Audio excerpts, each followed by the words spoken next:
आज हम बात करेंगे ताजमहल में छुपे कुछ रहस्यों की, जो काफी सालों से दबे हुए हैं।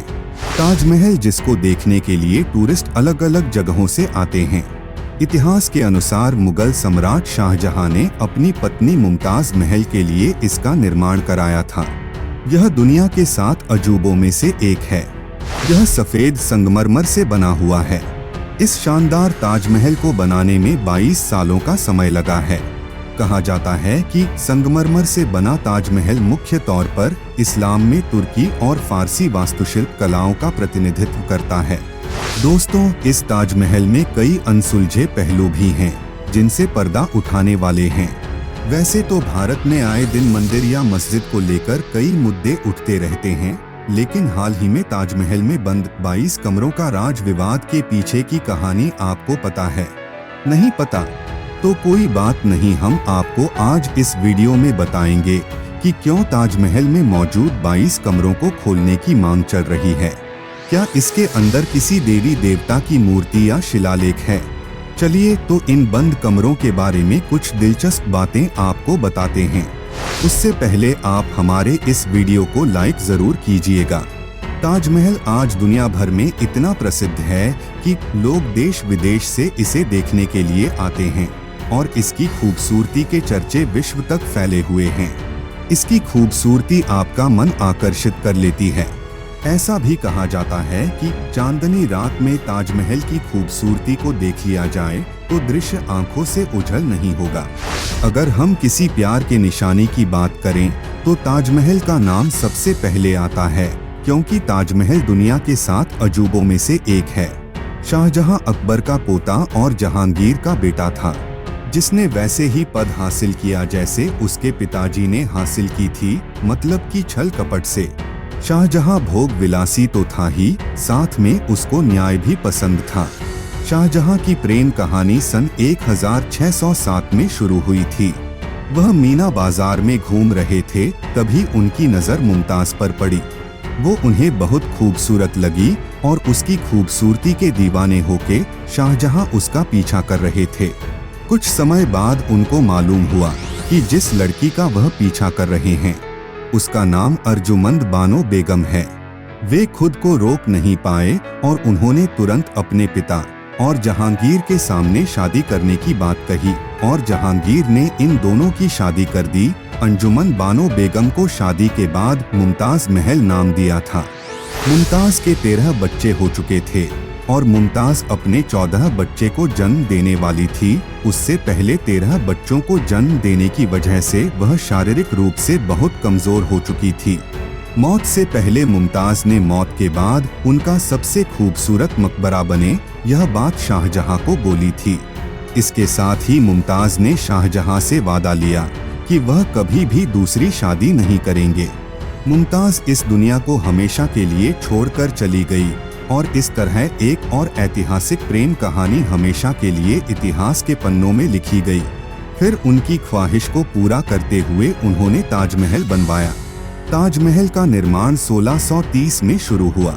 ताजमहल करीब 22 वर्षों में भारत देश के राज्य उत्तर प्रदेश के आगरा नगर में यमुना नदी के किनारे बना हुआ है, जो आगरा से 2 किलोमीटर की दूरी पर स्थित है।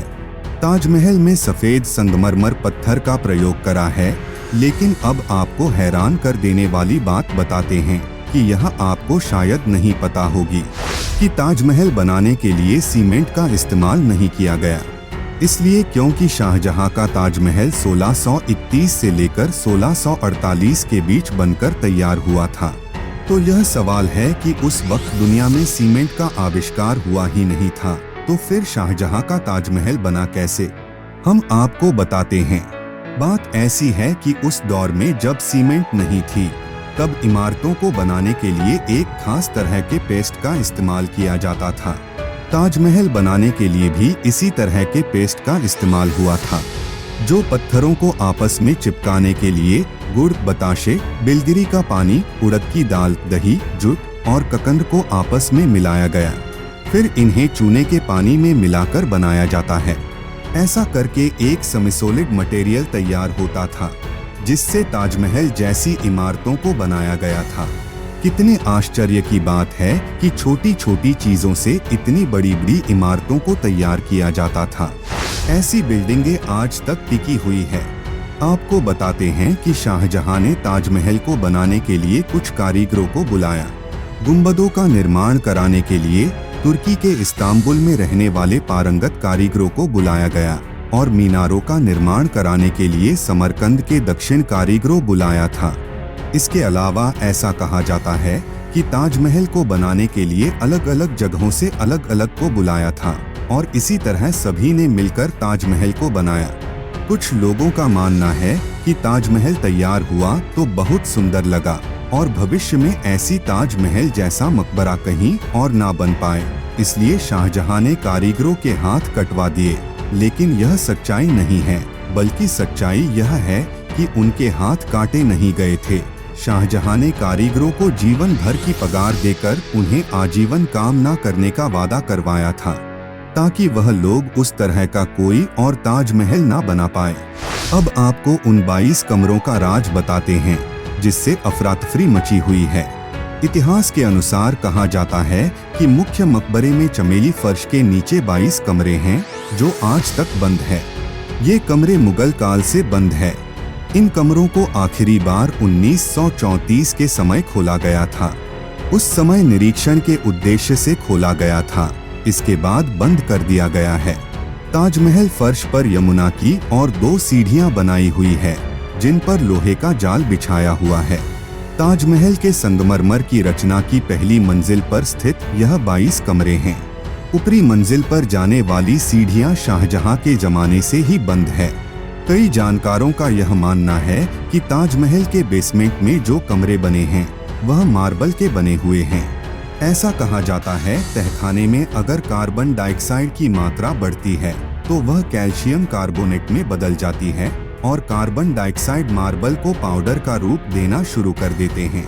इस वजह से दीवारों को नुकसान पहुंच सकता है, तो ताजमहल की दीवारों को नुकसान से बचाने के लिए यहाँ के तहखाने को बंद कर दिया गया है। बता दे ताजमहल को लेकर यह सारा विवाद एक किताब के बाद शुरू हुआ। इतिहासकार की एंड कोक ने अपनी किताब द ट्रू स्टोरी ऑफ ताज में पहली बार उन 22 कमरों का जिक्र किया। उन्होंने दावा किया था कि ताजमहल पहले तेजो महालय नाम का शिव मंदिर था जिसे शाहजहां ने तुड़वाकर मकबरे की शक्ल दे दी। हालांकि बहुत से जानकार इस किताब को बेहद भ्रामक बताते हैं। दोस्तों, ताजमहल के 22 कमरों के बारे में इलाहाबाद हाई कोर्ट में याचिका दायर हुई है जिसमें ताजमहल के 22 कमरों को खोलने की मांग की गई है। याचिकाकर्ताओं का दावा है कि उन बंद कमरों में हिंदू देवी देवताओं की मूर्तियां शिलालेख मौजूद है। इलाहाबाद हाई कोर्ट में याचिका दायर होने के बाद इन 22 कमरों की चर्चा जोरों शोरों से शुरू हो गई है। आगरा के इतिहासकार राजकिशोर शर्मा राजे जी का कहना है कि जब इन कमरों को खोला जाएगा तब आश्चर्यजनक चीजें सामने आएंगी। 22 कमरे कई वर्षों से बंद है। इनको सिर्फ एक बार 1934 में निरीक्षण के तौर पर खोला गया था। राजकिशोर राजे ने 1934 के फोटोग्राफ्स भी शेयर किए हैं। राजे का कहना है कि पिछले 88 साल से यह कमरे सार्वजनिक रूप से नहीं खुले हैं। अगर उन कमरों को खोला जाए तो उससे प्रमाण मिल सकते हैं कि यह हिंदू धर्म से संबंधित है या नहीं, यहाँ कभी मंदिर था भी या नहीं। उनका कहना है कि ताजमहल के ऊपर हिंदू धर्म से जुड़े कई चिन्ह है। कमल का फूल बना हुआ है, इसका मुस्लिम धर्म से कोई लेना देना नहीं है। ताजमहल के लाल पत्थरों की डिजाइन में सर्प की आकृति भी बनी हुई है। सांपों का इस्लाम से कोई संबंध नहीं है। संभावना ऐसी लग रही है कि यह राजा जयसिंह के महल में बना मंदिर था। मानसिंह अकबर के दरबारी और जयपुर के राजा थे। राजा जयसिंह उन्हीं के पोते और उत्तराधिकारी थे। मानसिंह की संपत्ति जय सिंह को मिली थी। वह कहते हैं शाहजहां ने अपनी पत्नी के मकबरे के लिए वह खरीद ली थी और बदले में उन्हें 4 इमारतें दी थी। कोर्ट में याचिका दायर होते हैं। ताजमहल के सामने खुशी जाहिर करते हुए मिठाइयां बांटी हिंदू महासभा के कार्यकर्ताओं ने। हिंदू महासभा के कार्यकर्ता ताजमहल को तेजो महालय बता रहे हैं। नेता संजय जाट कहते हैं कि महासभा इसको तेजो महालय मानता है। हम लोग मानते हैं कि यहाँ पर शिव मंदिर है और याचिका दायर की गई है। उनसे हम हमारी जीत का पहला कदम मानते हैं। हमारी लड़ाई जारी रहेगी। तो दोस्तों, इस वीडियो में बस इतना ही। आशा करते हैं कि आपको हमारा यह ताजमहल के ऊपर वीडियो पसंद आया होगा। अगर आपको वीडियो पसंद आए तो इसे लाइक करें और अपने दोस्तों के साथ शेयर करें। अगर आप हमारे चैनल पर नए हैं तो चैनल को सब्सक्राइब करें और उसके पास बेल आइकन को भी जरूर दबाएं। मिलते हैं अगले वीडियो के साथ।